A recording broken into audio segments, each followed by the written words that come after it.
What if I told you the future of Africa will be powered by the informal economy? I'm Maywood Martindale, and the business of Africa is my thing. This is a guide for the thinkers, builders, and dreamers shaping Africa's tomorrow, drawn from research, context, history, and lived experience. Many Africans across the continent do not have a 9 to 5. They instead become petty traders, buying, selling, hustling. Minimal capital, but enough to sustain their daily lives. The informal economy makes up roughly around 55% of sub-Saharan Africa's GDP and employs more people than any company across the continent.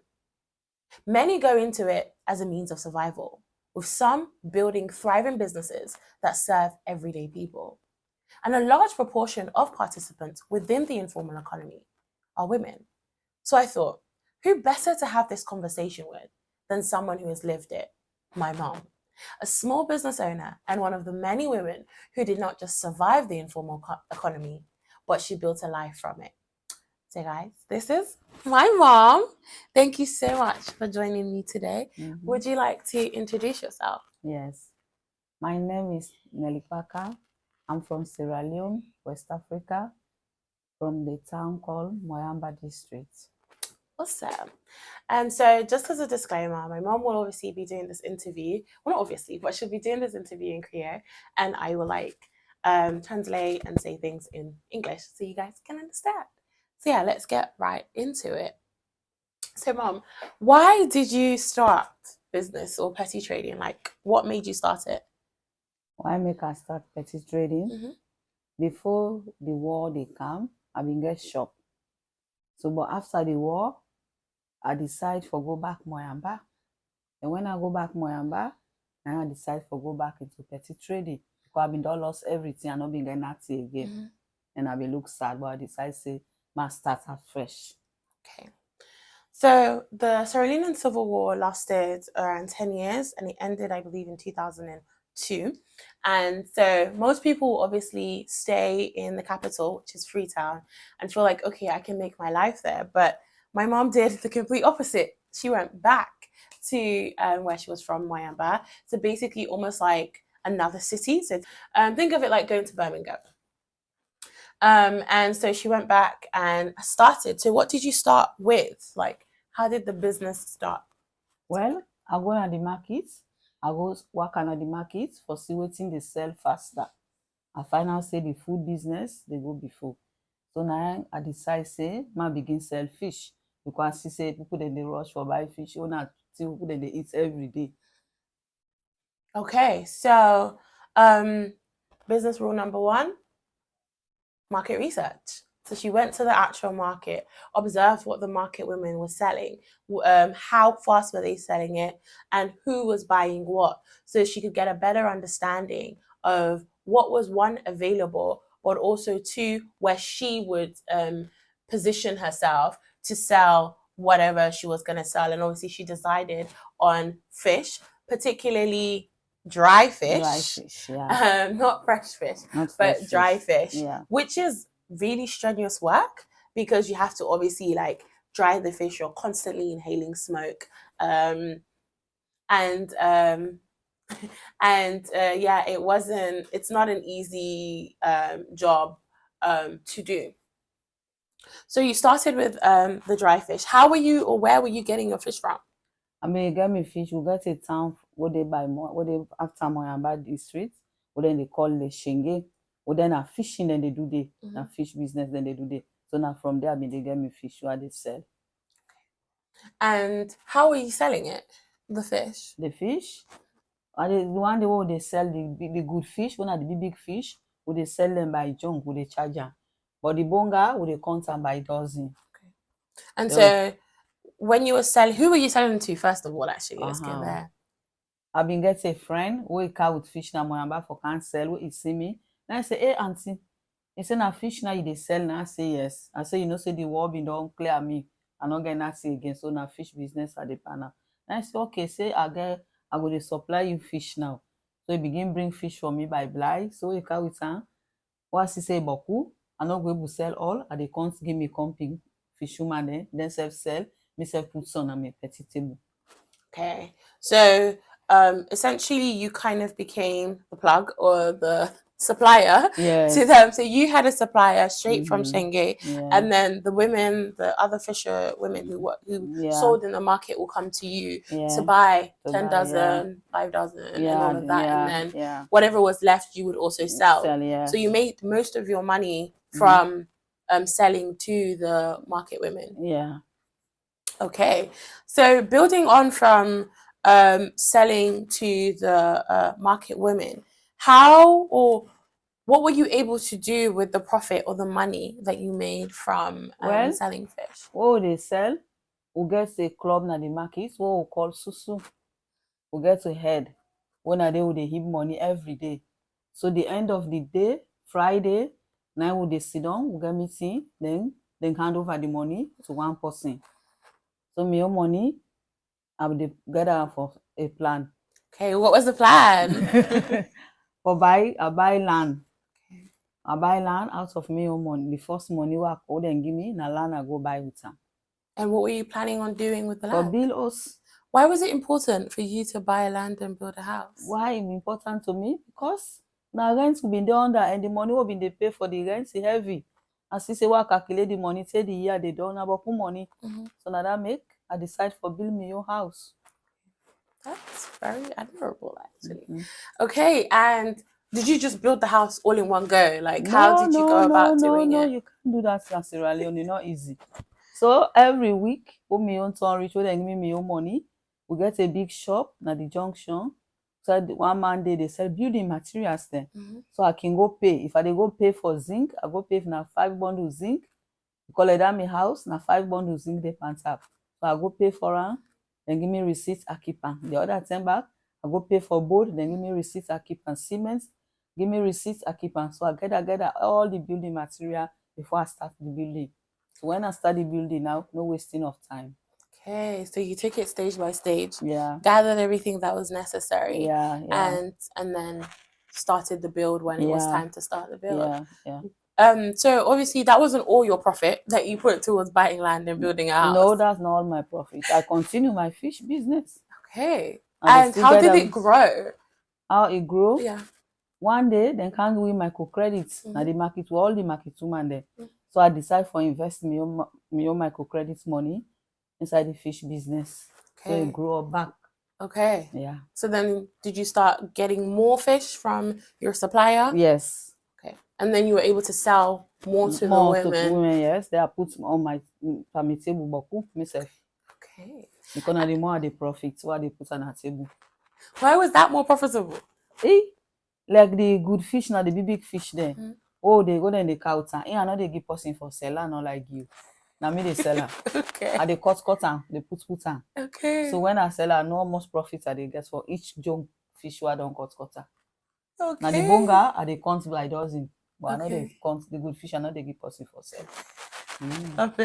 So you knew how to sell things and who to sell it to, and what to keep for yourself. Yes. To know that, okay, this is what's gonna make me the most profit. Yes. Based on how much I bought from the person, because how like much I put on top. The good fish they get more profit than the bonga. Okay. The bonga in profit small. Okay, nice. So obviously you building your house, you've reinvested in the business, it's growing, you have your customers, so you got to know who was buying from you every day or every week and how much they were buying. What would you say, what else did you do with the money that you made? I sit down one day, me one going first in my mind. Now I say this fish business here, they get profits. I say, but the work when I because every day I know they go to bed quick. We are done. If the fish not done, especially the big fish there, I get for go put on a fire bar for smoking. So it go look fresh for sell the next day. So now I get for say, well, I want to go back to my old business. What I been on they do for sell rest by bags, tomatoes, provisions, then they. So I don't get on my mind. So one day, a friend day, we sit down with they talk. And I discuss how with her. And I say, but I don't get place so. And I say, He said, well, that have place yonder towards the market, for instance, at the market. He said, now family land. He said, if you want for bill store day, shop the back, he said, you can take her.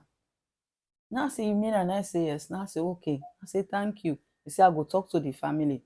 So we talk to the family, they approve and then give me and they build shop. So when I build shop, I will get small money for can Freetown for can buy me market back and start my life back. And say today, that shop day, a day, I get me adopted bobo, while left day, where they sell for me. Hey, I love it. So that was a lot. So let's go back.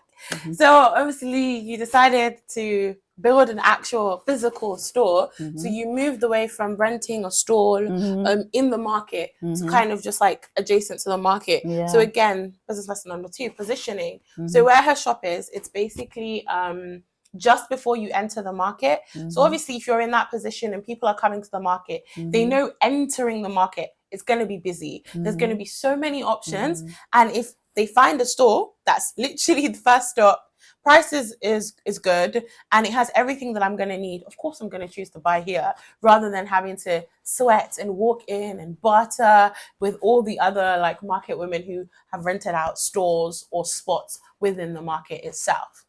And the reason more make why I decide for build my own shop, because why been they sell the fish, who say they go left me fish, the person why been they go pack me fish too, they pay beaucoup money. So I find out say at the end of the year, I mean they pay too much money and I make me change my mind. So storage fees. Yes. That's fair, that's fair. So obviously you decided to build the store, and you said you went to Freetown, so went back to the capital to buy your to buy the produce and stuff that you sell, yes. Exactly. How did you go about doing that? Well, I go on Abacha Street. I get some Lebanese man then who say be they go buy rest and provision them for go sell na Moyamba before they work. So I go na one of the shop then.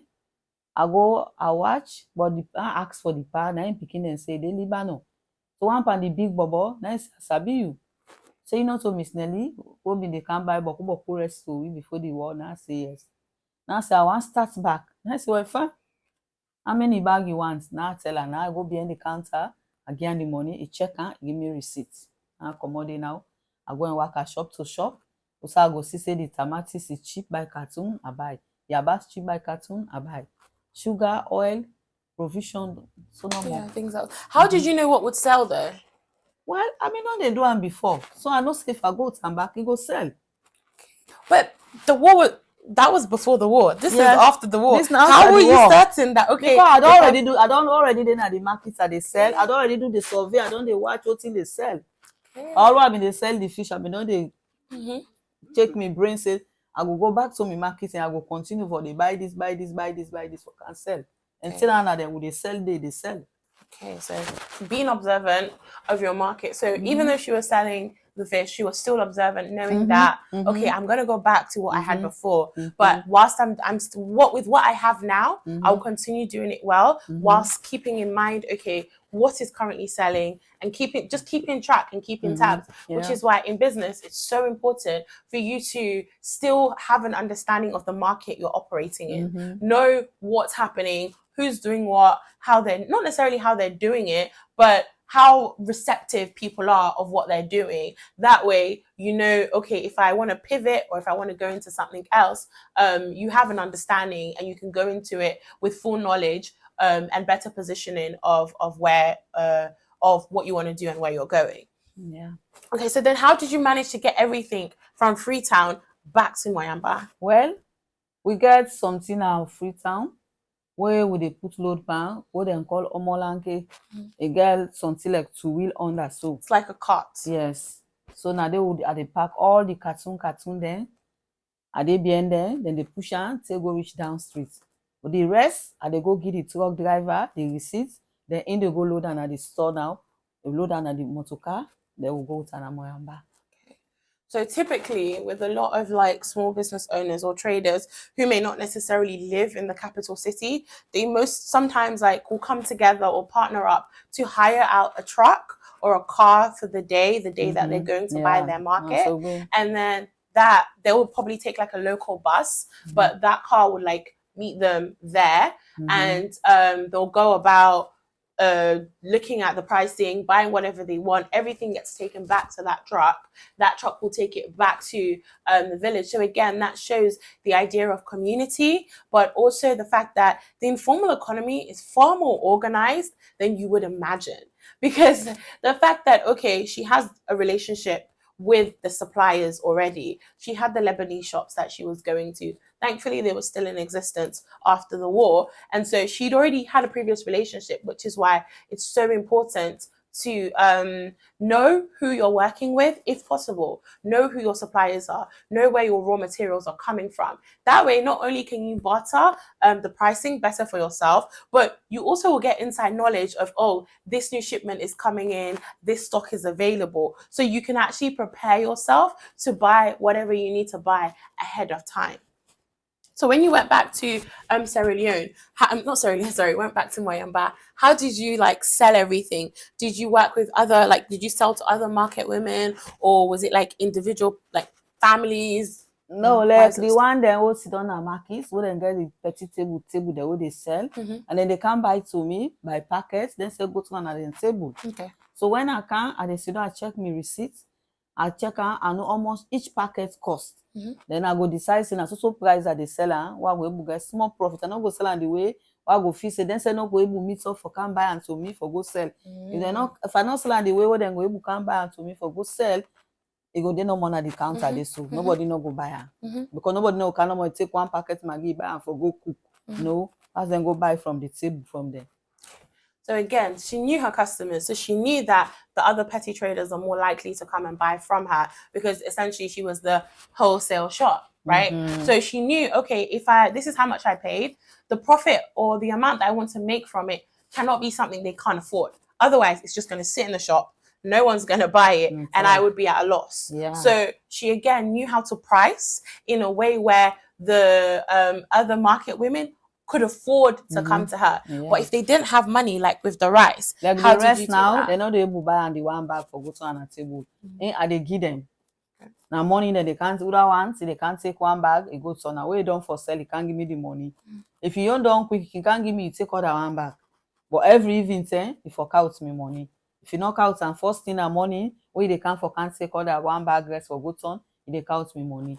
So now, so again, having trust, the fact that you have to have a trusting relationship with the women in the market as well, knowing that, okay, you might not necessarily be able to afford to buy a full bag of rice, but I can loan it to you, put it on loan. When you sell, you bring back my money, and then whatever is left is obviously yours. And again, with these little, petty traders who had the stores in the market, they also knew their customers.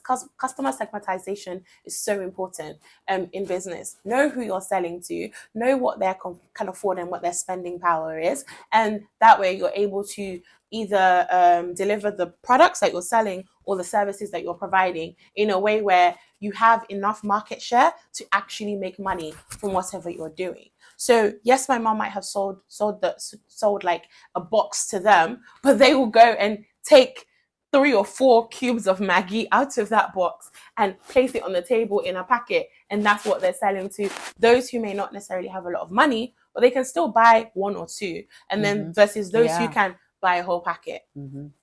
So again, it's so important to know your customers. So obviously they come back, they bring your money. And so how were you able to now like save, or what were you doing with the money as you were making it? The money, what they sell, what they save, and they get say a give certain amount, I able go Freetown back for go buy back the goods then. Once they say don't they reduce, then I go. If now like the Maggi, as I say the Maggi don't they reduce, I go no say what going on and so amount Maggi cartoon for buy. If now the rest, I know so amount bag of rice now for buy. What I say no sell, I not get for buy again. And the way the next 3 part they go, now I go buy something. That's when I go don't sell. That's what I can do. Perfect. On that topic of if something doesn't sell, what do you do? So let's say you have like biscuit and it's not really popular, people aren't really buying. What would you do with it? Well, like the biscuits, so why not go one let it expire or it cold, and they turn on a tray, I go inside the market and they sell them, the packet small. So through by that, and they done quick. We call man, they will say, hey, give me 1 packet back. That's charm me more. So they done quick. That's a real businesswoman right there. Do you see that? So a full packet might not sell, but I'm gonna make it into a smaller portion, and I'm gonna go inside the market, buy on foot, and be like, oh, who wants this? Of course, other traders are selling. They're going to be hungry. They want a snack. Exactly. So you might not necessarily make your full money that you made, but you're not at a loss. Let the money come out no more. It's all about marketing and positioning. You take it from the shop right to them. So then they have the choice that they have is your choice, and they're gonna buy it. You're gonna make money, even though it's not necessarily everything that you had initially put in, but you'll make something from it. Yeah, that's a businesswoman right there. Just happens to be my mom. So obviously, like you're doing this. How did you now decide to kind of like take like aside from like obviously you're selling to the petty traders, how else did you like impact your community that you were in, or the Moyamba community? The Moyamba community, the way why they do million and give back corporate social responsibility. I get some school picking there. Some man can come meet me say, Auntie Nelly, with the 6 exams today, I not get exercise book, or I not get pen. And since I dey sell, I go take her give you, you go. So man can come say, my school fee, na so it be. I can pay. Then small picking then they don't nursery school, class 1. When they come out school, and they give them sweets. And they open like 1 packet or 2 packets sweets. So anybody they pass, I say take 1, they take I go. So that's the only thing they go on today at the shop because they be don't use store now. Childhood bliss. I love it for them, knowing that okay, there's a safe space I can go and I get a free sweet on my way home. I'm down for it. I love that. So aside from obviously having the shop, obviously a little birdie told me that obviously you also did like catering and stuff. How did you do that? Yeah, I know how for cook. No soup, no the way you go ask me for cook. I not sabi cook. I must do my own. I not go catering school, but I do my own catering inside my brain. So we get a NGO, Ode Moyamba. I don't know if it still there exists. What they call and Plan International. Then they train them teacher them, they train them nurses then, so they can get workshop for them, or then they come for training. So they can hire with them woman that will sabi cook na the town for cook for them. Sunday for 50 people, Sunday 100 people, Sunday over that amount they serve, then they shape them to win. But you estimate what they make, now out of there, you they able get your own pay. You know they cook for them, then you go tin up say I can't for me pay. So you get for normal see who serve who the woman that will be in the panda group there, we get your own way who they get that who serve we almost for charge for 1 plate breakfast, lunch, and dinner. So we don't charge, now the estimates we they make, we can go to office, then give the money, we do the work. So now so. This for me highlights the importance of like the service industries, because if she wasn't good at what she was doing, every time they came, they wouldn't call her again to come back. She's always like, whenever she's cooking or making something, she's always adamant on making it taste good, making sure that whoever eats it will enjoy it. And it also shows me that it's really, cooking is obviously a skill everybody needs to have, whether you're a man, you're a woman, a boy, or a girl. It's needed for life, right? But the fact that a skill like cooking could also be turned into a business whereby it may not necessarily be something she's doing every day, but when the time comes or the season when they're running the workshops, she was able to be called upon where she could use the skill that she'd learned growing up to still make her money, which shows that within the informal economy, you can literally make money from anything. If it's a skill that you've had when you were a child, you can make money from it as an adult. So it's important not to look down on the skills that you have and think about, okay, where can I position myself? Who can I connect with in order for this thing or this skill to actually eventually make me money? Awesome. So you've got your catering, you're running the shop, you built a house.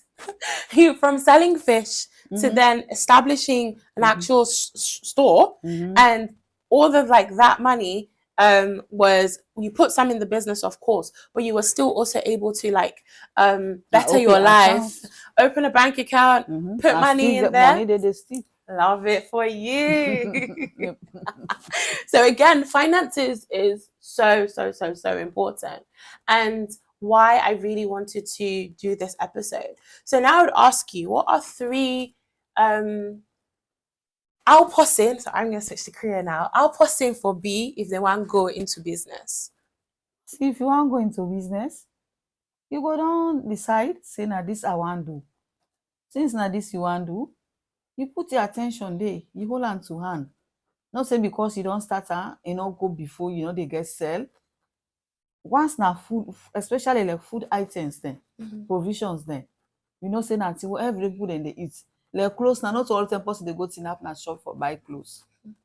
Now if you get business, now you go say I go buy new clothes. Not so every day. But food business na good business. Anything on a food business na good business. Even if na cookery they make, people then they eat every day. Not to say today I don't cook the cookery, they not buy, you not sell faster, you had spoil. Not spoil it has continue for doing. It go sell one day. Yeah.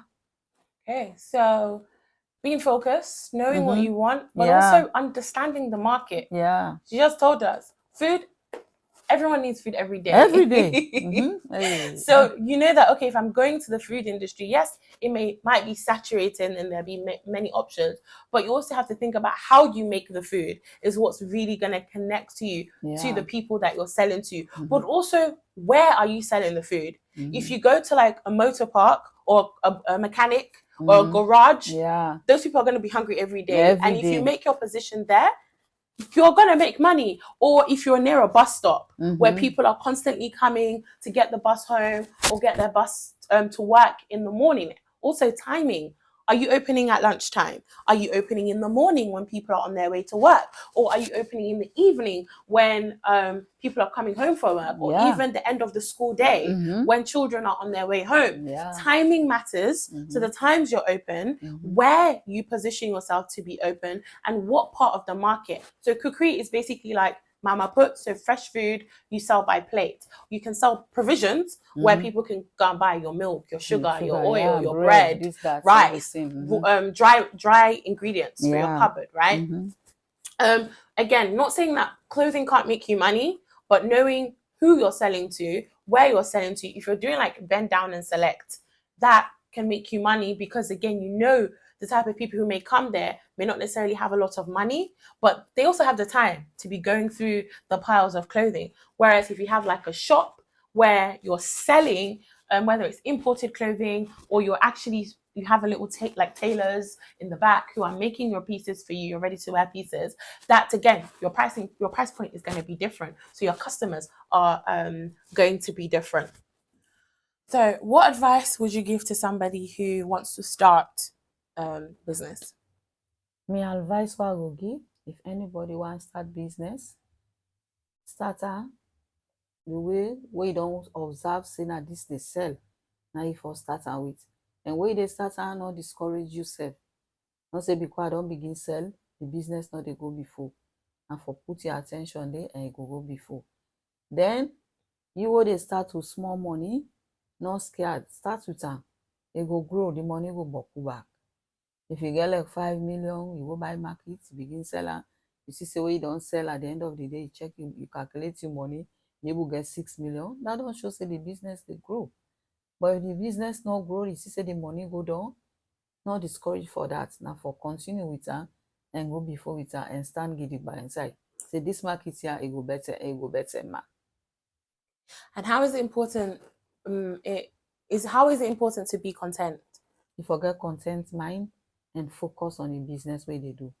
You know, they see way they na, especially like who they na market.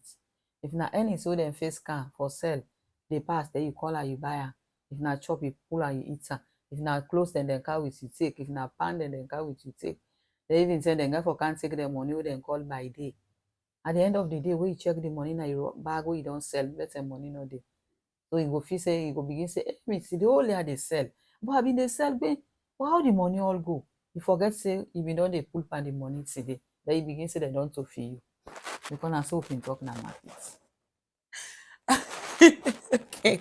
I make you for set you yeah, when they do business. When you want like see say the money they grow. Not all see they see you buy. So how would you also advise people to like pivot? So go from one business to another. Because you started in fish, then you went back to your provision store. But should people just like, okay, this business is going well, or I'm doing well, I'm just gonna go and do that thing over there? How should they? They not go be so. You go down they watch, say this business what they do. If they go faster, then that they see how their business back, they go faster. You go compare and see. If you see say this way they do faster, you no get problem. Then you go stay there. In case you jump into that other one, you close this, then that they no can go before. So you don't run into losses. Or if you want add or two, the new business where you see say they go, you go start and small. But you mind for the and this one where you don't they go, we don't they do what they go before. Then if you see say now you join the or two together, you able to and the business don't grow. And should people start with like big capital or small capital? You just start with what you get. If you get big capital, you start with big capital. If you get small capital, you start with small capital. But me, I start with small capital, then I become big capital now. And so, I can prefer I start and small and see say it don't grow. But maybe when you start out big, they know if they grow. That's true. You mind you, they see no more the money big, but you don't know say the money go they fall safe, they know. Because you don't start out big money. Always start out with small money, you they know what they be. And for those who have to start again, so they were doing business, it was going well, and then something happened, and now they have to start again. Yeah, you just get for start again because now they survive. Now you sabi. You know sabi no other thing. So you just get for start again and be courage. Yeah. If you be courage when they start again, say this is what they do now. God Almighty will help me. Put them into prayer.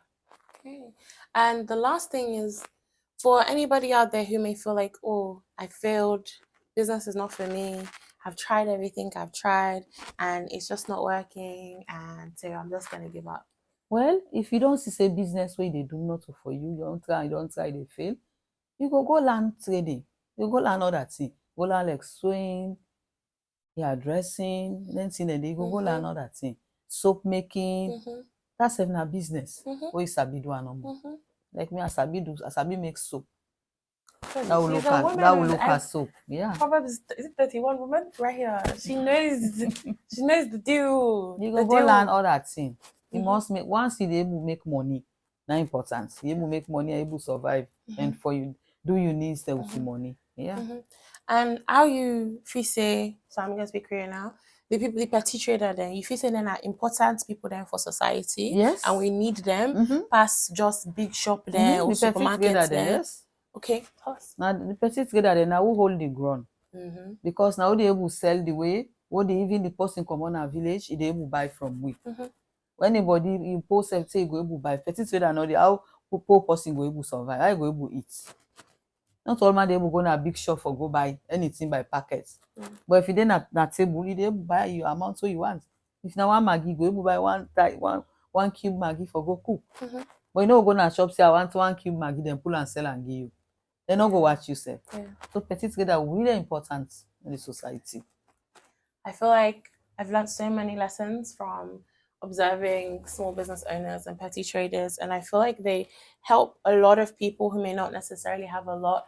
They help in upholding dignity for a lot of people, especially those who may not feel like, oh, I don't have a lot of money, so I can't go into a big supermarket, but I'm comfortable to go to somebody who has a stall and I still feel good because like, oh, there's actually something I can afford. I can go into a supermarket, there's so much choice and I can't afford anything.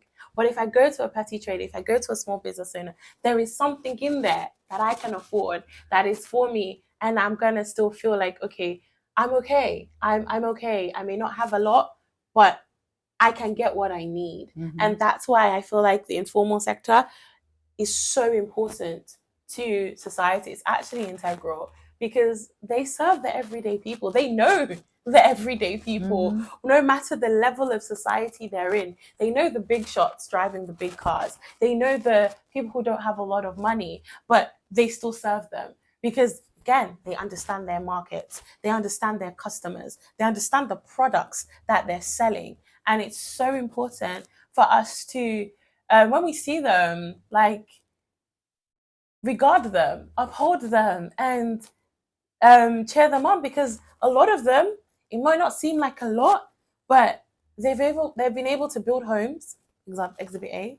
They've been able to put their children through school. They've paid for medical treatments, like from frying akara, selling pure water, or whatever the single product or service you're providing. As my mom has highlighted, believe in it. Give it your all. Mhm. It will eventually pan out and it Yeah. will work Mhm. for you. Mhm. But know firstly what you're going into. It's so important to do market research, not to the point where it consumes you and then you get afraid to actually do anything because you feel like, oh, there's too much competition. But in a way where you're observing, okay, what's moving, what's not moving, and then where do I stand, or what's my position in this market or in this industry that I want to go in. I hope that today's conversation has encouraged you. There is a lot more where that has come from. Let me know in the comments what business lesson that you've learned from my amazing mom. And I really look forward to next week's episode. Yeah, thank you for joining us. Thank you, Mom. Thank you. Um, You're welcome. This is the Business of Africa.